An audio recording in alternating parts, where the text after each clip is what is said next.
عن أبي هريرة رضي الله تعالى عنه أن رسول الله صلى الله عليه وسلم حق المسلم على المسلم ست قيل ما هن يا رسول الله يا الله রাসূল সাল্লাল্লাহু আলাইহি ওয়াসাল্লাম তিনি বলেন একজন মুসলমান আরেকজন মুসলমানের প্রতি 6টা হক রয়েছে, 6টা হক, 6টা দায়িত্ব। একজন মুসলমান আরেকজন মুসলমানের প্রতি 6টা দায়িত্ব আছে, 6টা হক আছে। রাসূল সাল্লাল্লাহু আলাইহি ওয়াসাল্লাম হাদিসের মধ্যে বলেন কিলা মা হুন্না ইয়া রাসূলুল্লাহ। সাহাবায়ে কিরাম রাসূল সাল্লাল্লাহু আলাইহি ওয়াসাল্লামকে বললেন, ওয়া আল্লাহর রাসূল আপনি সেই 6টি হক আমাদেরকে বলে দিন। রাসূল সাল্লাল্লাহু আলাইহি ওয়াসাল্লাম তিনি বললেন ইদা লাকিতাহু ফাসাল্লিম আলাইহি, ইদা লাকিতাহু ফাসাল্লিম আলাইহি। যখন আপনি মুসলমান আপনার সঙ্গে অন্য কোন মুসলমানের সাক্ষাৎ হওয়া মাত্রই তাকে সালাম দিতে হবে, সালাম দিতে হবে। রাসূল সাল্লাল্লাহু আলাইহি ওয়াসাল্লাম বলেছেন একজন মুসলমান আর একজন মুসলমানের প্রতি 6টি হক রয়েছে, 6টা দায়িত্ব রয়েছে। 1 নম্বর হলো ইদা লাকিতাহু ফাসাল্লিম আলাইহি। যখন আপনার সাক্ষাৎ হবে, সাক্ষাৎ হওয়ার সাথে সাথে অন্য কোন কথা বলবেন না। আসসালামু আলাইকুম ওয়া রাহমাতুল্লাহ, আসসালামু আলাইকুম ওয়া রাহমাতুল্লাহি ওয়া বারাকাতুহু। যখন আপনি মুসলমান আর একটা মুসলমান ভাইকে তখন আপনি সালাম দিবেন, আল্লাহ নবী সাল্লাল্লাহু আলাইহি ওয়াসাল্লাম তিনি বলেন ওই দুই ব্যক্তি, যে ব্যক্তি সালাম দিবে, যে ব্যক্তি উত্তর দিবে, ওই দুই ব্যক্তির মধ্যে শান্তি রব্বুল আলামিন তিনি পয়দা করে দিবেন, শান্তি তিনি মহব্বত করে দিবেন, শান্তি তিনি তাদের মধ্যে ঢেলে দিবেন। এই জন্য সাক্ষাৎ হওয়া মাত্রই রাসূল সাল্লাল্লাহু আলাইহি ওয়াসাল্লাম তিনি বলেছেন সাক্ষাৎ হওয়া মাত্রই একে অপরকে সালাম দিতে হবে। একজন ব্যক্তি রাসূল সাল্লাল্লাহু আলাইহি ওয়াসাল্লাম তার নিকট আসলেন, এসে বলেন আসসালামু আলাইকুম। রাসূল সাল্লাল্লাহু আলাইহি ওয়াসাল্লাম তিনি বলেন তুমি 10 নেকি পেয়েছো, তুমি বসো। আর একজন ব্যক্তি এসে রাসূল সাল্লাল্লাহু আলাইহি ওয়াসাল্লামকে বললেন আসসালামু আলাইকুম ওয়া রাহমাতুল্লাহ। দুধারের বাদশা রাসূল সাল্লাল্লাহু আলাইহি ওয়াসাল্লাম তিনি বললেন তুমি 20 নেকি তুমি পেয়েছো, তুমি বসো। আর একজন ব্যক্তি এসে বলল আসসালামু আলাইকুম ওয়া রাহমাতুল্লাহি ওয়া বারাকাতুহু। দুধারের বাদশা রাসূল সাল্লাল্লাহু আলাইহি ওয়াসাল্লাম তিনি বললেন তুমি 30 নেকি তুমি পেয়েছো, তুমি এখানে বসো। আসসালামু আলাইকুম বললে 10 নেকি, আসসালামু আলাইকুম ওয়া রাহমাতুল্লাহ বললে 20 নেকি, আসসালামু আলাইকুম ওয়া রাহমাতুল্লাহি ওয়া বারাকাতুহু বললে 30 নেকি। আর একটা riwayate আছে আসসালামু আলাইকুম ওয়া রাহমাতুল্লাহি ওয়া বারাকাতুহু ওয়া মাগফিরাতু বললে 40 নেকি রব্বুল আলামিন আপনাকে দিয়ে দিবেন। দুধারের বাদশা রাসূল সাল্লাল্লাহু আলাইহি ওয়াসাল্লাম তিনি বলেন যে ব্যক্তি আগে সালাম দিবে, যে ব্যক্তি আগে সালাম দিবে ওই ব্যক্তিকে রব্বুল আলামিন সবচেয়ে বেশি ভালোবাসেন, সবচেয়ে বেশি ভালোবাসেন।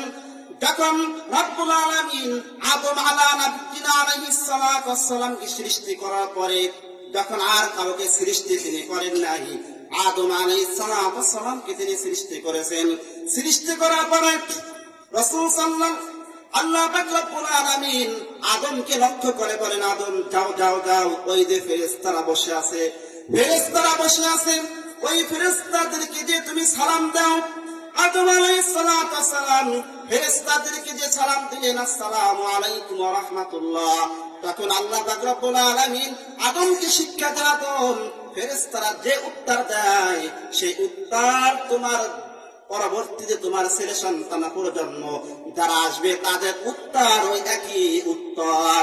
আদম আলাইহিস সালাতু ওয়াস সালাম জি সালাম দিলেন আসসালামু আলাইকুম ওয়া রাহমাতুল্লাহ, ফেরেশতারা শান্তি দিলেন, বললেন আমার পক্ষ থেকে আপনাদের উপর শান্তি বর্ষিত হোক। ফেরেশতারা উত্তর দিলেন ওয়া আলাইকুম আসসালাম ওয়া রাহমাতুল্লাহি ওয়া বারাকাতুহু। ফেরেশতারা উত্তর দিলেন ওয়া আলাইকুম আসসালাম ওয়া রাহমাতুল্লাহি ওয়া বারাকাতুহু।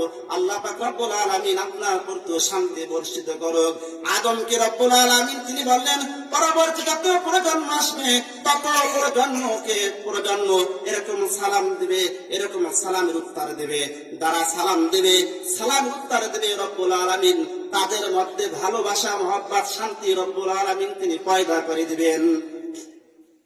মক্কা থেকে যখন রাসূল সাল্লাল্লাহু আলাইহি ওয়াসাল্লাম মদিনায় তিনি গেলেন, মদিনার সমস্ত যুবক মানুষ, মদিনার সমস্ত মহিলারা, মদিনার সমস্ত ছোট ছোট ছেলেরা আনন্দে আত্মহারা হয়ে গেছে যে জাহানের বাদশা মক্কা থেকে মদিনায় আসতেছে। মক্কা থেকে মদিনা আসতেছেন, তারা খুশিতে বাঁচতেছিলেন। রাসূল সাল্লাল্লাহু আলাইহি ওয়াসাল্লাম যখন মক্কা থেকে যখন মদিনায় চলে গেলেন, অনেক লোক যখন সমাবেত হয়ে গেল, সমাবেত হওয়ার পর রাসূল সাল্লাল্লাহু আলাইহি ওয়াসাল্লাম মদিনার সমস্ত মানুষদের দিকে লক্ষ্য করে তিনি বললেন, আফশুস সালাম ওয়া তা'ইমুত তা'আম ওয়া সাল্লু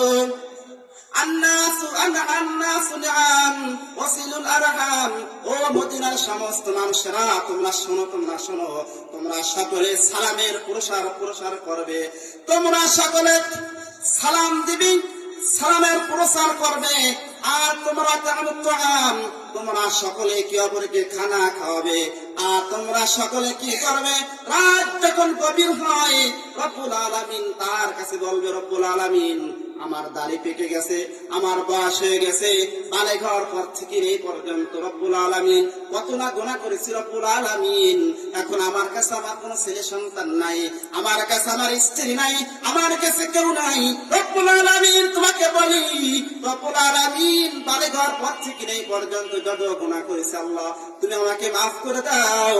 রাসূলুল্লাহ সাল্লাল্লাহু আলাইহি ওয়াসাল্লাম তিনি বলেন, বান্দা যখন আল্লাহকে বলে, আল্লাহ যত গুনাহ করেছি তুমি আমাকে মাফ করে দাও, যখন বান্দার চোখের পানি নাকের ডোগে আসার আগ পর্যন্ত রব্বুল আলামিন এই বান্দার সমস্ত গুনাহ তিনি মাফ করে দেন।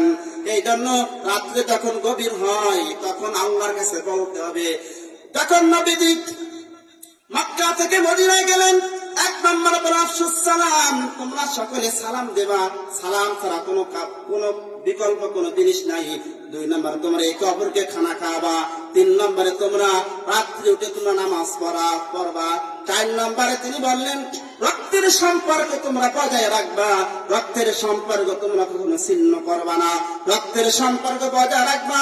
তোমার বোন আছে, তোমার বোনের যতটুকু সম্পদ পায় তাকে সম্পদ দিয়ে দেবা, তুমি বড় ভাই তোমার ছোট ভাই যে সম্পদ পায় তাকে সম্পদ দিয়ে দেবা। কাউকে